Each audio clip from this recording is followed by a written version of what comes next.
জানাই যে আমাদের এখানে যারা উপস্থিত আছেন সকল সংবাদকর্মী এবং একই সাথে আমার ভাই বন্ধু সহকর্মী যারা ভোট দিচ্ছেন, আপনারা জানেন যে দীর্ঘদিন পরে দীর্ঘ 30 বছর পরে বিশ্ববিদ্যালয় অচলায়তন ভেঙে একটি গণতান্ত্রিক পন্থার সাথে যুক্ত হয়েছে এবং সেই গণতান্ত্রিক পন্থার প্ল্যাটফর্ম জাকসুর ভোট গ্রহণ শুরু হয়েছে সকাল 9টায়। আমরা দীর্ঘদিন পরে যে এই নির্বাচনটা হচ্ছে, যারা তারা এই কখনোই এই গণতান্ত্রিক প্রক্রিয়ার সাথে যুক্ত হওয়ার সুযোগ পায়নি।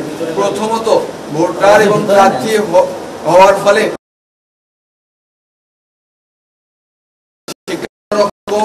এই নির্বাচন এবং একজন প্রার্থী এবং ভোটার হিসাবে আমি এই যে ভোটের ব্যবস্থা এটাকে খুবই সুন্দরভাবে গ্রহণ করছি। আর বলতে চাই যে দীর্ঘদিন পরে যে এই আমাদের ভোট, সেই ভোটের পরিবেশ যদি বলি, আমরা গতকাল থেকে এখন পর্যন্ত প্রশাসনের বিভিন্ন জায়গাতে বিভিন্ন অসঙ্গতি এবং গাফিলতি একই সাথে তাদের মনে হয় স্বজনপ্রীতি লক্ষ্য করেছি। এই নির্দিষ্ট একটি ছাত্র সংগঠন এবং আমরা জানি 24-এর যে ফ্যাসিস্ট আওয়ামী লীগ এবং তার সংগঠন নিষিদ্ধ ছাত্রলীগকে পুনর্বাসিত করে এমন একটি প্রার্থী, তাদের বিষয়ে শাসন খুবই উদাসীন এবং তাদেরকে বিভিন্নভাবে সুযোগ সুবিধা দিয়ে যাচ্ছে। আমরা গতকাল দেখেছি যে নির্বাচন কমিশনে শিবির সভাপতি একদম প্রকাশ্যে সেখানে অবস্থান করেছেন এবং নির্বাচন কমিশন থেকে শুরু করে প্রশাসনকে প্রভাবিত করার চেষ্টা করেছেন। আমি আমাদের ভোট গণনার যে মেশিনগুলো নিয়ে আসা হয়েছে সেগুলো এক প্রকার একটি ছাত্র সংগঠনের মদতপুষ্ট লোক বা তাদের কোম্পানির কাছ থেকে নিয়ে আসা, যার জন্য আমরা গতকাল থেকে প্রশাসনকে লিখিত আকারে এবং মৌখিকভাবে কয়েক দফায় জানিয়েছি যে আসলে আমরা চাই যে আমাদের ভোটটা ম্যানুয়ালি গণনা করা হোক। এবং একই সাথে আমরা দেখেছি যে সকালবেলায় কাজী নজরুল ইসলাম হলে শিবির সভাপতি ঢুকেছেন এবং শিক্ষার্থীদেরকে ম্যানিপুলেট করার চেষ্টা করেছেন, যেখানে দেখবেন যে শিক্ষার্থীরাই আসলে তাকে গ্রহণ করেনি, তাকে হল থেকে বের করে দিয়েছে। যাতে আমরা এখন বলতে চাই যে আমাদের জাহাঙ্গীরনগর বিশ্ববিদ্যালয় বাংলাদেশের সমস্ত বিশ্ববিদ্যালয় থেকে স্বতন্ত্র এবং আলাদা। এই বিশ্ববিদ্যালয়ের শিক্ষার্থীরা নিজেদের স্বাধীনতা, স্বাধীনচেতা মানুষ, তারা তাদের ব্যালটের মাধ্যমে অবশ্যই এমন কাউকে নির্বাচিত করবে যারা দেশের পক্ষে ছিল দেশের শুরু থেকে এবং এখন পর্যন্ত। তারা 71 অথবা 24 কোনো সময়েরই যারা দেশের শত্রু, জাতির শত্রু ছিল এমন কাউকে নির্বাচিত করবে না। ভোটের মাধ্যমে আমরা সেটাই লক্ষ্য করব বা সেটাই সেই ফলাফলই আসবে। আর যার জন্য বাংলাদেশ জাতীয়তাবাদী ছাত্রদল সমর্থিত যে প্যানেল, এই প্যানেল এবং জাতীয়তাবাদী ছাত্রদল সবসময় দেশের শুরু থেকে দেশের ক্লান্তি লগ্নে সবসময় গণতান্ত্রিক যাত্রাকে অব্যাহত রাখার জন্য লড়াই সংগ্রাম করে গেছে এবং আজকেও যাচ্ছে।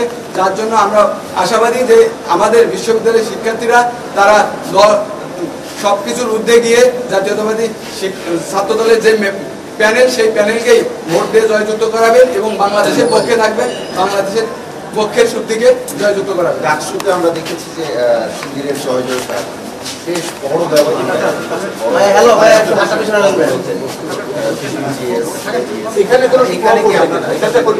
আপনারা দেখেছেন যে আমরা বলেছি যে জাহাঙ্গীরনগর বিশ্ববিদ্যালয় কিন্তু ভোটের পরিবেশ বিঘ্নিত করার জন্য ছাত্র শিবির একটি পায়তারা করেছে এবং ঢাকা বিশ্ববিদ্যালয়ে তো আমরা দেখেছি যে এই ছাত্র শিবিরের বিরুদ্ধে হাজারো এলিগেশন, তারা বিভিন্নভাবে ভোটকে ট্যাম্পারিং করেছে, আগে ভোটে রেখেছে, যার জন্য এই আমরা ঢাকা বিশ্ববিদ্যালয়ে যেটা দেখেছি সেটার প্রভাব কোনোক্রমেই জাহাঙ্গীরনগর বিশ্ববিদ্যালয়ে পড়বে না। কারণ আমি বারবার বলেছি যে জাহাঙ্গীরনগর বিশ্ববিদ্যালয় সবকিছুতেই আলাদা। আমাদের বিশ্ববিদ্যালয়ের শিক্ষার্থীরা চিন্তা চেতনায় কালচারে সবকিছুতে আলাদাভাবে বেড়ে ওঠে, প্রগতিশীল শিক্ষার্থী। তারা অবশ্যই কোনো এইরকম অন্ধ বা আমাদের পরাজিত শক্তিকে এখানে আশ্রয় দেবে না, কখনোই দেয়নি। আমরা নব্বই দেখেছি যে জাহাঙ্গীরনগর বিশ্ববিদ্যালয়ে যতগুলো নির্বাচন হয়েছে সবগুলোতেই জাতীয়তাবাদী ছাত্রদল নিরঙ্কুশ জয়লাভ করেছে। আমরা আজকে 2025-এ এসেও আশাবাদী যে ছাত্ররা, শিক্ষার্থীরা তাদের আশা আকাঙ্ক্ষার প্রতীক এবং আস্থার ঠিকানা হিসেবে জাতীয়তাবাদী ছাত্রদলের প্যানেলকেই বেছে নেবে। একটা প্রশ্ন, অতিরিক্ত ব্যালট ছাপানো হয়েছে 10%, এটা কেন এবং আপনি কি মনে করছেন? আমরা গতকাল থেকে যে সংক্ষিপ্ত প্রশাসনকে নিয়ে, নির্বাচন কমিশনকে নিয়ে সেগুলো লিখিত আকারে দিয়েছি। আমরা এও জেনেছি যে অতিরিক্ত যে ব্যালট পেপার ছাপানো হয়েছে, আমরা মনে করি এটা কোনো একটা গোষ্ঠীকে প্রশাসন আলাদা করে সুবিধা দেওয়ার জন্যই করেছে। যদি এইরকম কিছু হয়, যদি এইরকম কিছু আমরা লক্ষ্য করি, অবশ্যই জাহাঙ্গীরনগর বিশ্ববিদ্যালয়ের সাধারণ শিক্ষার্থীদেরকে নিয়ে অবশ্যই সেই শক্তিকে, সেই অপশক্তিকে আমরা মোকাবিলা করব। প্রশাসনের কাছে তো আপনারা অভিযোগ জানাচ্ছেন, আমরা প্রথম থেকে দেখেছি প্রশাসন খুবই ঢিলে ঢালাভাবে ব্যাপারগুলোকে হ্যান্ডেল করেছেন, কিন্তু তারপরে আমরা অসংগতি থাকা সত্ত্বেও আমরা এটা মানে যেহেতু নির্বাচনটা হচ্ছে বা শিক্ষার্থীদের যে চাওয়া পাওয়া সেটা পূরণের জন্য, গণতান্ত্রিক যাত্রাকে এগিয়ে নিয়ে যাওয়ার জন্য যে ধাপটা, এটা যাতে কোনো ক্রমে বাধাগ্রস্ত না হয়, কারণ আমরা গণতন্ত্রের পক্ষের শক্তি, যার জন্যই আমরা প্রশাসনকে বলেছি যে নির্বাচনকে বাধাগ্রস্ত না করে আপনারা আপনাদের অসংগতিগুলোকে সংশোধন করুন। তার মানে সংশোধন করে আসলে নির্বাচনটা নির্বাচনের পরিবেশ আপনার কেমন মনে হচ্ছে, আর নির্বাচনে যে কোনো ফলাফল মেনে নেওয়ার মতো মানসিকতা আপনারা আপনারা জানেন যে আমরা বারবার একই প্রশ্ন আপনাদের দিয়েছি যে গতকাল থেকে বা শুরু থেকে হাজারো অসঙ্গতি ছিল, প্রশাসনের গাফিলতি ছিল, প্রশাসন প্রহসন করেছে আমাদের সাথে।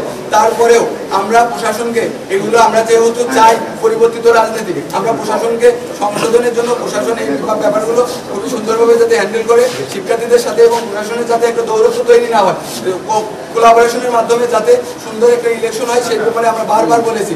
তারপরেও তারা যে ঢিলে ঢালা অবস্থান বা তারা যে পক্ষপাতিত্ব